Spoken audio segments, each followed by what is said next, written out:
Darkhold Wasp number 1 preview. The preview contains what appears to be a flashback sequence showing Janet reflecting on her failed marriage with Hank Pym. Janet, wearing one of her older costumes, rushes to the side of her then husband, who is clad in his yellow jacket outfit and exhibiting a violent outburst. After Janet manages to comfort him, she glances at Tigra, another flame of Hank's, with a concerned look in her eyes. Later pages from the issue, which Marvel has teased as the most twisted comic you'll read this year, hint at the deteriorating marriage between the former Ant-Man and the Wasp. In the final panel, Jane removes her wedding ring. Janet transformed into a twisted reflection of herself in the final pages of Darkhold Alpha number 1 after she and 4 teammates read too far into the cursed Darkhold tome. Wasp was chosen by Scarlet Witch to serve on a special team of heroes, known as the Darkhold Defenders. Other members of the team included Black Bolt, Blade, Iron Man, and Spider-Man, and each was chosen for a specific virtue. In Janet's case, she was selected as the artist, with Scarlet Witch hoping that her ingenuity could assist in an impending battle against the Elder God Than. Darkhold Alpha saw Doctor Doom reading the Darkhold, venturing into Than's realm and barely making it out alive. When Scarlet Witch asked the heroes she has assembled to read from the book, her plans go awry. Instead of the Darkhold Defenders, the team's evil variants call themselves the Darkhold Defiled. Each of their stories will be told in a one-shot tying into the main Darkhold event. Official description for Darkhold Wasp number 1. Scarlet Witch chose Janet Van Dyne for her ingenuity and strength. Will she prove to be the linchpin in the coming battle against Than, or will she be consumed by darkness? After reading the Darkhold, Wasp's entire life is subject to question, but she has the power to reclaim her story and fight back. Preview of Immortal Hulk number 50. In the preview, journalist Jackie McGee figures out just why the leader and the one below all separated Bruce Banner from his Joe Fixit personality, and how. Earlier in Immortal Hulk, the one below all took over the leader and used the genius to separate Bruce from the Hulk and his various other personalities. Then, Bruce and the Devil Hulk ended up in the below place, a hell ruled by the one below all. Now, the Savage Hulk and his allies have gone into the below place to rescue Banner.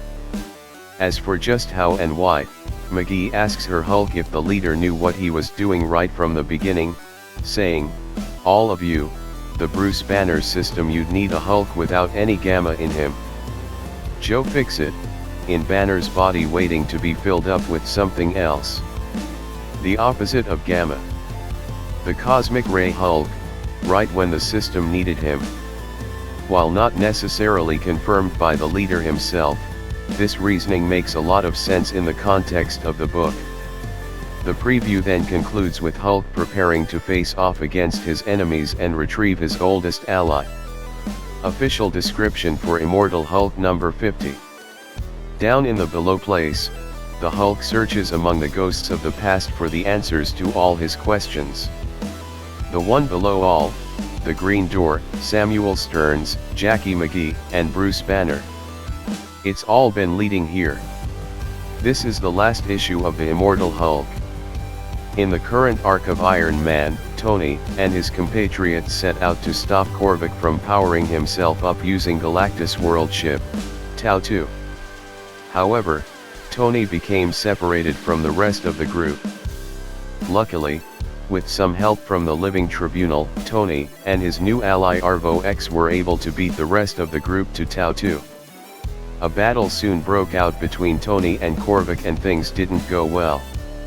In the end, Korvac beat Tony badly and Arvo X died.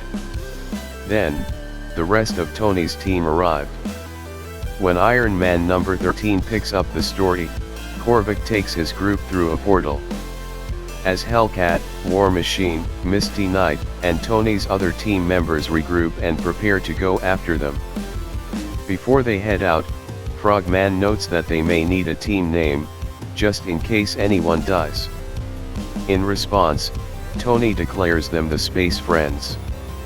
The rest of the team seems confused by Tony's choice, but he explains, I mean, look, we're in space, and you're my friends. Not my employees, as I had one of you say earlier. Official description for Iron Man number 13. The epic showdown between Iron Man and his allies and Korvac and his cohort continues aboard Galactus world ship. Reinforcements have finally arrived, and Tony Stark now stands a better chance of stopping Korvac from accessing the power cosmic and becoming a power-crazed god all over again.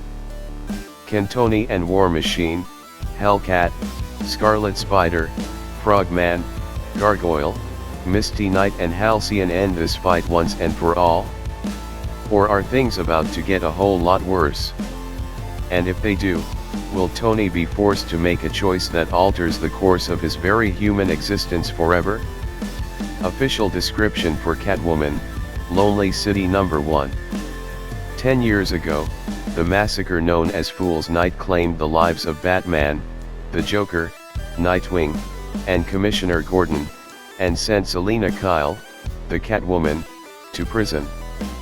A decade later, Gotham has grown up. It's put away costumed heroism and villainy as childish things. The new Gotham is cleaner, safer, and a lot less free, under the watchful eye of Mayor Harvey Dent and his Batcops. It's into this new city that Selina Kyle returns, a changed woman, with her mind on that one last big score, the secrets hidden inside the Batcave. She doesn't need the money, she just needs to know, who is Orpheus? Visionary creator Cliff Chang writes, draws, colors, and letters the story of a world without Batman, where one woman's wounds threaten to tear apart an entire city. It's an unmissable artistic statement that will change the way you see Gotham's heroes and villains forever.